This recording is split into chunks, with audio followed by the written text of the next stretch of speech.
നമസ്കാരം. Raft of ഫുട്ബോളിലേക്ക് അവർക്കും സ്വാഗതം. കോപ്പ അമേരിക്കയിൽ ബ്രസീൽ പുറത്തായിരിക്കുന്നു. പെനാൽറ്റി ഷൂട്ടൌട്ടിൽ അവര് ഉറുഗ്വായോട് പരാജയപ്പെട്ടുകൊണ്ട് പുറത്തേക്ക് പോകുന്നു. ഉറുഗ്വായി ഇതാ സെമി ഫൈനലിലേക്ക് കടന്നിരിക്കുന്നു. നിശ്ചിത 90 മിനിറ്റ് പൂർത്തിയാകുമ്പോൾ മത്സരം ഗോൾ രഹിതമായതിനെ തുടർന്ന് പെനാൽറ്റിയിലേക്ക് കടന്നു.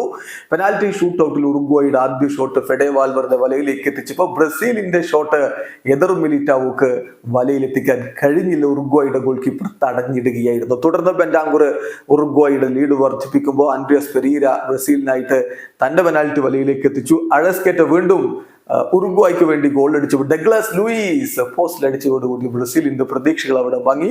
പക്ഷെ ഗിബിനസിന്റെ ഷോട്ട് തടഞ്ഞിട്ടുകൊണ്ട് ആലിസിന് ഒരു പ്രതീക്ഷ നൽകിയെങ്കിലും ഗബ്രിയൽ മാർട്ടിനെല്ലി പന്ത് വലയിലേക്ക് എത്തിച്ചു. ബ്രസീൽ പ്രതീക്ഷിക്കുന്നു. ഉഗാർട്ടയുടെ ഷോട്ട്, പക്ഷേ ഒന്നും ചെയ്യാൻ പറ്റിയില്ല.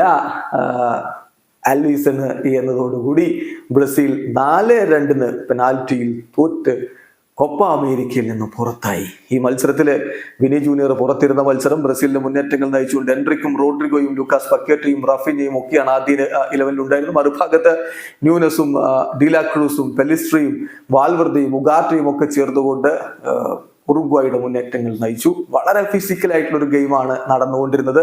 ആദ്യ പകുതിയിലും നമ്മളതാണ് കണ്ടത്. രണ്ടാം പകുതിയിലും അതിന് മാറ്റമൊന്നും ഉണ്ടായിരുന്നില്ല. കളിയുടെ 74-ാമത്തെ മിനിറ്റിൽ റോഡ്രിഗോയെ പുറകിലൂടെ വന്ന് ഫൗൾ ചെയ്തതിന് നാങ്കസ് റെഡ് കാർഡ് കണ്ടു.